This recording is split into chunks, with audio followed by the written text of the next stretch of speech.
In that pamphlet, in the more complete 1969 edition, Allen has this article, Can white workers, crossed out, because that wasn't so much the problem as radicals, can white radicals be radicalized? You might find that of great interest. Again, free on my webpage. He writes a critical review. He writes a critical review of Edmund Morgan's American Slavery, American Freedom. Morgan's a very well-known historian, professor emeritus at Yale, does a book that's very important on colonial history. It is the one that Michelle Alexander uses in her book, but I don't think she was familiar with Allen. That's unfortunate, because I think she would really draw a lot from Allen. But Allen's, Allen had a two-pronged critique of Morgan's review. I'm going to talk about one of them today. We can get into the other one also. Very important article in defense of affirmative action in employment. I think people would want to read that today.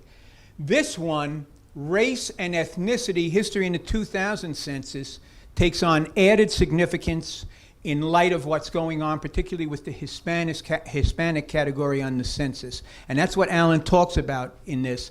And he talks about how census making is political, like everything else in this society. And one of the aspects of what's going on with allowing or encouraging even Hispanics to choose a race in this US-defined racial situation is that the tendency, the numbers are that many more are going to choose white than black for all the social pressures that are here in this society. And then what that means is the gloss of democracy, of a white supremacist democracy, of a majority or at least a plurality, gets extended a bit further into the future. And his last one is a critical review of David Roediger's The Wages of Whiteness. Very important, and I think people might want to look at it. Could you tell me quickly what he said about Roediger? Yeah, he challenges a few things. He challenges Roediger's deferring to Winthrop Jordan in terms of an unthinking decision. He challenges Roediger on the working class was non-existent pre-1820, essentially, is what Roediger argues. And he challenges Roediger, but I'll do this at the end if you want. I got a lot of slides. And he challenges Roediger that there was competition which drove European white workers, as Roediger would call them, to the anti-white supremacist attacks. And Allen says, no, it's not competition. There's always competition in capitalism. It's all the white supremacist influences that are affecting and impacting people. Going on. I have this article, The Developing Conjuncture and Some Insights from Harrison and Allen, free. When you go to my webpage, it's at the top left. It's got a number of pages on statistics. I just put out a quick summary, but what you'll find is it lays out how the gap between rich and poor is at record proportions and worsening. Poor and working people are suffering deeply.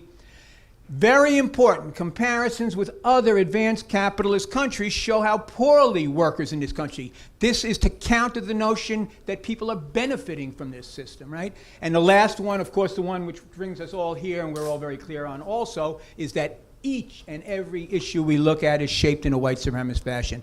So those statistics, there was one or two academics in the crowd. I don't think there are too many. But this article was originally written for a journal called Daedalus, the American Academy of the Arts and Science. They advertised it for 3 quarters, and then they pulled it because they didn't. So I expanded it. But you might find that story of interest. What's the name of that publication that's available? This one. It's right on the top left of my webpage. It's also in a journal called Cultural Logic. And what's important about this, again, I'm just trying to encourage people and point them where they can go. This article is the fullest treatment of the development of Allen's thought from particularly from the 1965 when he pioneers white skin privilege, for the next 40 years, analysis and work on white privilege. And he gets into gender, he gets into a host of things. So you want to take a look at this article if you get a chance. All right, so here's the expanded edition, The Invention of the White Race. A few points in what I'm going to say today is going to take some of the discussion we've had to places people haven't quite gone yet, so bear with me. All right.